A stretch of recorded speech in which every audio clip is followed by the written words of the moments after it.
wabarakatuh. Selamat pagi, salam sehat dan salam sejahtera untuk kita semua. Yang terhormat Ibu Dian Irawati SKM, mewakili Kepala Dinas Kesehatan, Kepala Bidang Pelayanan Kesmas Dinas Kesehatan, mewakili Syukur Prokeslim Dinas Kesehatan Brebes. Yang kami hormati Bapak Jenal Untung selaku narasumber dari DPMP TSP Kabupaten Brebes, dan yang kami hormati seluruh tenaga sanitasi lingkungan se-Kabupaten Brebes dan juga peserta undangan pada acara hari ini. Pertama-tama marilah kita panjatkan puji dan puji syukur kehadirat Allah Subhanahu wa Ta'ala yang telah memberikan beberapa kenikmatan dan kesehatan sehingga pada hari ini kita semua bisa berkumpul dalam rangka acara orientasi pendampingan terpadu SLHS dan labelisasi dan juga kewaspadaan dini faktor kesehatan lingkungan dan keamanan pangan olahan siap saji. Indonesia tanah airku, tanah tumpahku, di sanalah aku berdiri, jadi mandu hidupku. Indonesia kebangsaanku, bangsa dan tanah airku, marilah kita bersatu, Indonesia bersatu. Hiduplah tanahku, hiduplah. Assalamualaikum warahmatullahi wabarakatuh. Waalaikumsalam warahmatullahi wabarakatuh. Terima kasih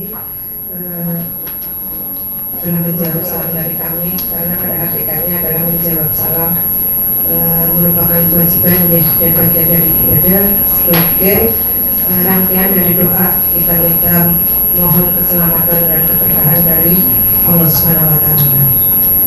Pertama-tama marilah kita panjatkan puji syukur kehadirat Allah Subhanahu wa Ta'ala hingga pada hari ini kita dapat berkumpul di sini berkat karunia-Nya, nikmat iman, nikmat Islam dan nikmat sehat yang luar biasa dari Allah Subhanahu wa Ta'ala, sehingga kita dapat bersama-sama di sini sehingga nanti siang ada beberapa agenda acara yang akan kita laksanakan pada hari ini.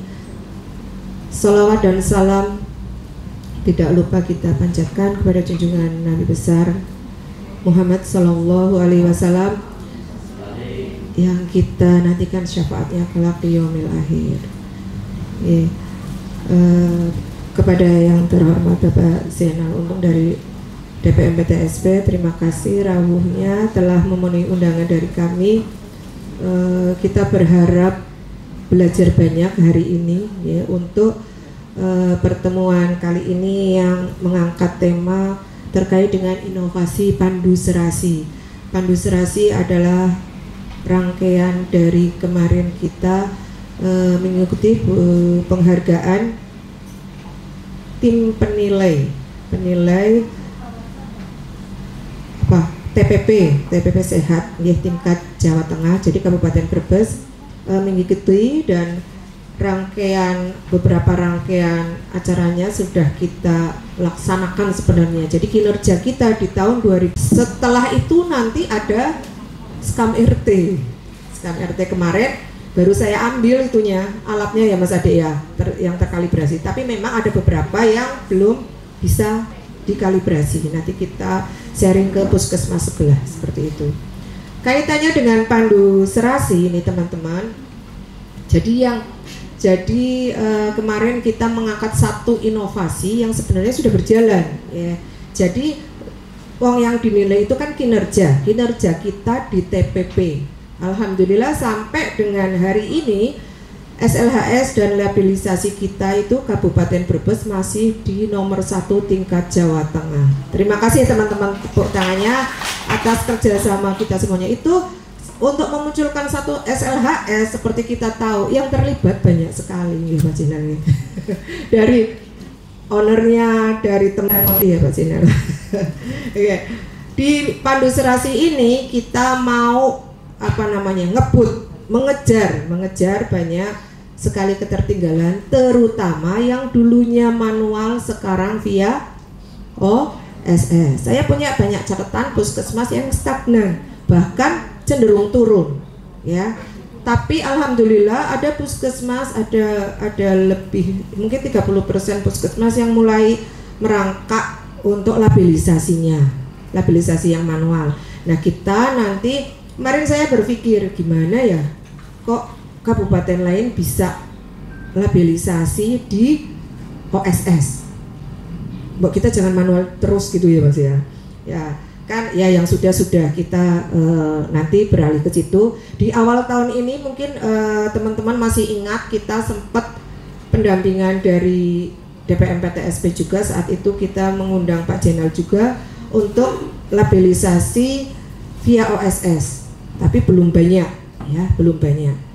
Nah saya berpikir kemarin, terus terang ini teman-teman, kemarin minggu kemarin ada Zoom dengan Kementerian Kesehatan dari Keseling ya, dari faktor kesehatan lingkungan, keamanan pangannya, dan satunya lagi dari surveilannya terkait dengan keracunan pangan.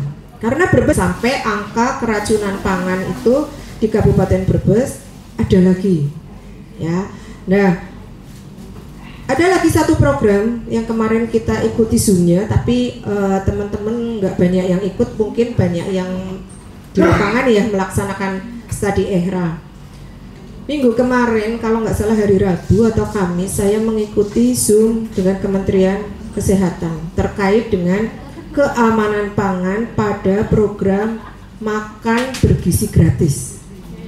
Tahu ya program itu ya, yang insya Allah akan berjalan di tahun 2025 ya. Itu kerjaan lagi, itu bukan buat kita, itu kerjaan lagi ya. Jadi di situ harus ada pengawasan ekstra ketat di keamanan pangannya ya. Di jenengan saya yakin, jadi TSL itu hebat kok Mas. Ada tadi saya yang lihat satunya HP, satunya laptop, tapi saya mau berangkat ke sini kayak luar biasa, multifungsinya. Makanya sanitarian itu di mana-mana dipakai, sibuk, nggak apa-apa. Saya malah mengapresiasi teman-teman bisa hadir di sini, ya, bisa hadir di sini, bisa berbagi tugas. Jadi yang biasanya satu puskesmas ini dua, ada beberapa yang satu karena berbagi tugas Pak Jenal hari ini. Tapi nanti tolong RTL-nya juga disampaikan ke teman sebelah gitu ya, teman satunya seperti itu. Biar nanti kinerjanya bareng-bareng nanti bekerjanya. Seperti itu barangkali ya. Oh iya, ini mohon maaf Bu Kadin nggak bisa hadir, Pak Mukhtar juga sedang di Salatiga, dan Bu Emi ada BPTKL Jogja. Dari kelanjutan dari kemarin kita ke sana, mereka pas respon 2 hari ini sudah di sini. Jadi dengan tidak mengurangi rasa hormat beliau itu ya, saya buka ya acara pada hari ini dengan bacaan basmalah bersama-sama. Bismillah. Semoga acara pada hari ini berjalan dengan lancar dan mendapat ridho dari Allah Subhanahu wa Ta'ala serta memberikan manfaat untuk kita semuanya. Saya akhiri, billahi taufik wal hidayah. Assalamualaikum warahmatullahi wabarakatuh. Waalaikumsalam warahmatullahi wabarakatuh. Terima kasih.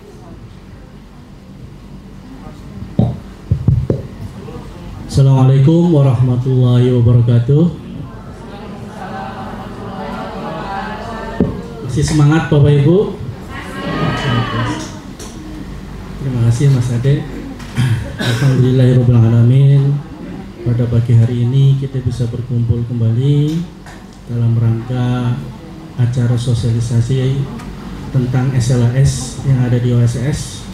Sebelumnya saya mengucapkan banyak terima kasih ke Bu Dianira sudah memberikan kesempatan saya lagi bertemu dengan Bapak Ibu semua yang ada di sini dalam rangka saling sharing belajar bersama perihal OSS RBA. Sebelumnya saya mengucapkan banyak terima kasih dan sangat berapresiasi kepada Bu Dianira dan timnya sudah sampai ke tahap ini Bu, lomba Bu, sudah verifikasi lapangan. Baik Bapak Ibu, untuk mempersingkat waktu saya akan menjelaskan sedikit. Peran umum OSS RBA ada hak akses untuk migrasi data, ada NIB, ada remove KBLI atau hapus KBLI, ada panduan PPUMB, SLS dan SLAS. Baik, secara umum gambaran OSS RBA ada di Undang-Undang Cipta Kerja, ada kaitannya dengan izin lokasi, perizinan berusaha berbasis resiko, perizinan berusaha untuk menunjang kegiatan usaha. Saya next lagi, kategori pelaku usaha ada dua, OSS UMK dan non UMK. Ini dikategorikan sesuai dengan modal masing-masing pelaku usaha. Jadi saya ingatkan untuk modal pengisian di OSS itu jangan sampai salah. Kalau kategorinya UMK, insya Allah langsung terbit NIB dan lainnya. Kalau non UMK itu harus dibaca dulu deskripsinya, karena non UMK-nya itu akan lebih rumit.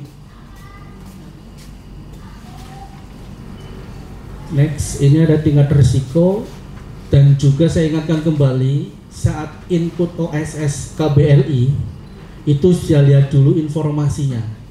Mungkin masih ingat pertemuan yang dulu saya sampaikan, ingatlah sebelum input OSS KBLI-nya. Kode KBLI-nya itu bisa dilihat dulu. Tingkat risikonya risiko rendah, menengah tinggi atau tinggi. Next, untuk UMK ini risiko rendah, ada legalitas berusaha, ada SNI-nya, ada juga SJPH-nya atau produk halalnya. Ini ada yang pernah kasus hak aksesnya salah atau OSS yang tahun yang lalu ada nggak? 2019. Sekarang sudah masuk di RBA semua ya Bapak Ibu semuanya ya? Sudah, baik. Nah, ini ada salah satu contoh untuk perubahan hak aksesnya atau data migrasi. Alur proses data migrasi, pilih skala usaha, input jenis, input kode verifikasi, input password ke repasswordnya, input legality migrasi itu OSS yang terbaru. Nanti munculnya seperti ini, tampilannya seperti ini. Dan di halaman kedua, lampiran kedua akan muncul kode KBLI, judulnya, lokasi, tingkat resiko, dan perizinan berusaha.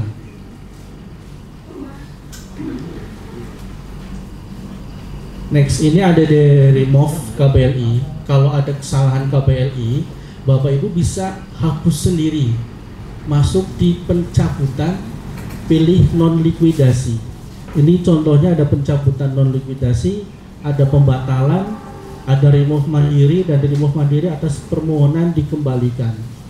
Jadi kalau untuk UMK rata-rata kalau seandainya salah pilih KBLI dan sudah terbit NIB, bisa langsung dihapus sendiri. Masuknya di pencabutan non likuidasi. Kalau sudah pilih di situ akan muncul panduannya langsung. Cara-caranya sudah akan terbit muncul di sistem, di tampilan. Baik, ini ada perizinan berusaha berbasis risiko via mobile application atau lewat HP masuk di OSS Indonesia. Bapak Ibu. Izin bertanya Pak Zainal, ini di tempat kami ada perusahaan, ada SLHS, jasa boga yang mau mengajukan SLHS. Kebetulan itu NIB-nya tahun terakhir 2019 apa ya Pak? Ya, ini mau migrasi itu gimana Pak? caranya kan harus ke MPP nggih. Nah kalau misalnya mau migrasi seperti itu, apakah kita membawa penanggung jawabnya atau hanya bisa diwakili oleh sanitarian atau TSL gitu Pak? Terima kasih. Baik, terima kasih Ibu. Apabila mau migrasi yang versi 1.1 itu bisa diakses sendiri tanpa ke MPP. Jadi caranya cari dulu username password yang lama si pelaku usahanya. Gitu. Nah, kalau nggak ketemu, berarti mau nggak mau harus ke MPP. Karena kita akan bantu swafoto namanya, foto selfie yang akan kita kirim ke Kementerian BKPM. Nanti akan merubah email yang baru dan password yang baru. Semuanya akan baru dan masuk ke email yang bersangkutan. Jadi si pelaku usaha silahkan datang ke MPP, nanti kami bantu dan bawa HP yang ada emailnya. Saya sarankan bawa HP yang ada emailnya. Nanti kita arahkan di sana. Tapi kalau sudah ketemu username sama password. Terima kasih atas waktunya. Ini kebetulan di wilayah kerja itu ada satu objek wisata yang mungkin Pak Jenal juga nggak asing, yang itu Pasir Gibug ya, di wilayah Bandung Sari. Itu sudah ada kemarin kan, memang beberapa waktu lalu itu saya dikirim NIB-nya sudah ada. Kemudian di situnya sudah munculnya itu baru 2 di situ KBLI-nya. Yang pertama 93299 itu aktivitas hiburan dan rekreasi. Kemudian yang kedua itu 93239 daya tarik wisata. Sementara kan sekarang sudah ada, berarti kalau yang satu itu SLAS, satu sudah proses berarti untuk pelatihan pendampingan dulu, kemudian sudah. Kemudian di sini apakah yang jadi pertanyaan itu ketika mau menambahkan KBLI untuk resto, kan ada resto di Pasir Gibug dan penginapan di situ, berarti kalau penginapannya berarti SLS masuknya ya, kalau restonya berarti SLHS. Itu yang jadi pelaku usaha itu bisa menambahkan sendiri tanpa syarat apapun. Silakan maju masuk di input perizinan usaha, pilih pengembangan. Pilih pengembangan, nanti sistem akan memberikan tampilan kayak pengisian seperti sebelumnya. Ada tambah KBLI, tambah dan lain sebagainya untuk alamat, kapasitas ruangnya, terus jumlah karyawannya, dan nilai investasi atau modalnya. Jadi pilih di pengembangan tanpa ada syarat apapun, Pak. Kodenya berapa, Pak? Kodenya kalau yang SLAS biar langsung nanti saya sampaikan ke kita.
wabarakatuh. Waalaikumsalam warahmatullahi wabarakatuh. Lemes banget. Ini yang di belakang pada kemana ini tadi? Salat ya, ya. Ini nanti kalau kita break setengah jam sendiri nanti molor ya, ada molor ada bus. Saya kasihan yang jauh nih, Mbak Ance, Mbak. Iya ya Mbak, yang selatan udah banyak ijan, nggih. Jadi kita efisiensi waktu, nggih, dengan tidak bermaksud menghalangi ibadah. Nanti yang mau sholat nipil boleh. Nanti insya Allah materi juga kita share, gitu ya. Ya teman-teman, jadi ceritanya kita itu lagi bukan ceritanya ding ya, memang kita sedang mengikuti penghargaan pembina TPP ya tingkat provinsi untuk kabupaten kota se-Jawa Tengah. Salah satunya Kabupaten Brebes mengikuti, dan kita disemangati nih sama teman-teman dari provinsi karena SLHS dan labelisasi kita alhamdulillah masih tetap nomor 1 di Jateng. Tapi sebenarnya ada kabupaten tetangga yang lagi ngejar, ya lagi ngejar. Nggak apa-apa. Kalau saya sih yakin aja. Kalau saya yakin dengan kekompakan dan solidnya teman-teman TSL Kabupaten Brebes, ya. Nah, terkait dengan itu kita mengadakan strategi dan inovasi karena ada poin inovasi di situ. Sebenarnya pendampingan ini kan sudah berjalan ya sebenarnya. Tapi kemarin dari diskusi kami, saya, Bu Ike, ya, Bu Emi, Pak Jenal itu kita memunculkan 1 poin lebih di situ. Ya. Jadi pendampingan SLHS, jadi dari evaluasi yang kemarin-kemarin itu kita kebanyakan ada yang model sanitarian atau TSL dalam mendampingi itu kan lain-lain. Ada yang mendampingi total dari awal sampai akhir seperti Mbak Ita nih, terus Mbak Lena, Mbak Hikmah itu mendampingi dari awal sampai akhir. Jadi si sertifikat SLHS itu kepegang ya Mbak, berikut dengan username dan passwordnya seperti itu. Tapi dengan begitu sebenarnya menguntungkan kita juga ya Mbak, cepat, prosesnya lebih cepat. Dan ada beberapa yang saya sampai sekarang kehilangan jejak SLHS-nya, ya. Karena apa? Karena itu diupload sendiri oleh owner, dan setelah jadi SLHS-nya nggak laporan nih sama sanitariannya. Kan sayang banget ya. Saya tuh rasanya kalau kehilangan SLHS 1 aja ya Allah Mbak. Gimana rasanya kayak gitu? Eman-eman karena saya tahu persis pendampingan itu nggak mudah. Dari awal sampai akhir itu nggak mudah ya Mbak. Untuk menerbitkan 1 SLHS yang bekerja banyak, ya kan? Yang bekerja banyak, nggak jenengan tok, nggak saya tok, enggak, tapi sampai dengan melibatkan Pak Jenal dan timnya seperti itu. Maka dari situ kami matur nih sama Bu Kadin, itu dijadikan inovasi kita. Memang yang dinilai itu kinerja 2024, yang dinilai itu 2024. Tapi kan pijakannya sebelumnya ya, karena data SLHS itu di MONEP-HSP berikut labelisasi itu datanya data berjalan, dan kita banyak sekali yang expired, nyampe 200 SLHS yang expired, coba jenengan ini sendiri aja, oh saya nyumbang SLHS expired nih 10 gitu, kayak gitu ya kan. Nah dari situ kemarin kita saya konfirmasi satu-satu, salah satunya sama Mbak Ita, karena Kersana itu ya penyumbang SLHS banyak itu dari zaman manual dulu, Banjarharjo juga banyak, Brebes apalagi, Tanjung juga. Jadi dari hasil konfirmasi Mbak Yunita itu ke ownernya, ternyata banyak yang sudah nggak produktif. Kalau nggak produktif ya memang harus di delete saja. Kalau memang nggak produktif loh ya. Iya, tapi didatangi jenengan memastikan itu memang sudah tidak aktif lagi, tidak produksi lagi. Bisa jadi dia itu beralih ya Mbak ke makanan kering misalnya. Kalau makanan kering ikutnya PIRT. Jadi kita itu 2 minggu yang lalu kita memunculkan program ini, inovasi pandu serasi pendampingan terpadu SLHS dan labelisasi ya. Nah, tidak lupa juga Bu Kadin menyampaikan terima kasih sekali sama teman-teman TSL yang sudah ikut menyumbangkan capaian SLHS dan labelisasi, tapi juga memberi semangat buat yang belum ya, buat yang belum berkiprah di situ. Nah, tadi sudah saya jelaskan di depan, kalau tahun depan skam RT itu kita harus memiliki 24 labelisasi di tiap-tiap puskesmas. 24 untuk TPP Bu. Tapi kalau untuk air 30. Kan lain-lain kan, ada air, ada TFU, air rumah tangga gitu maksudnya. Satunya lagi TPP. Jadi jumlah pengadaan untuk reagen tahun depan yang kemarin saya usulkan sama Mbak Uci di dak non fisik itu jauh lebih banyak, sampai 2M itu nih pengadaannya ya, karena jumlah sampel yang nanti diambil itu jauh lebih banyak dari tahun ini. Ada TFU, ada makanan minuman itu untuk TPP-nya ya, dan air untuk ruta seperti itu. Nah, persyaratan untuk diambil sampelnya nanti untuk TPP tahun depan itu adalah TPP yang sudah berlabelisasi. Jadi tahun depan jenengan harus punya minimal 24 yang sudah labelisasi. Maka kerjanya kan berarti dari sekarang, bukan tahun depan. Nah itu tadi dari situ kalau jenengan tahun depan baru labelisasi repot lagi. Nanti kayak ini ketebukan ada EHRA, bisnis skam RT kayak gitu kan. Jadi dipilih lah. Toh tadi yang namanya apa tuh NIB sudah ada pendampingan ya. Terus ya Allah yang namanya Tesinal itu orangnya baik banget dan saya yakin nggak ada petugas DPM PTSP di kabupaten lain Mbak yang kayak gitu, luar biasa itu Presiden. Benar nggak ada. Saya kemarin itu setelah Zoom dengan kementerian itu dijabri Mas Julius, ingat nggak Mas Julius? Mungkin yang lama-lama ya. Iya Cilacap langsung, karena waktu itu ada nggak yang mengikuti Zoom dengan kementerian kemarin waktu hari Kamis apa Rebo tuh terkait dengan itu makan bergizi gratis ya, keamanan pangan ya. Itu langsung pada jadi, karena di situ saya nanya ke narasumber terkait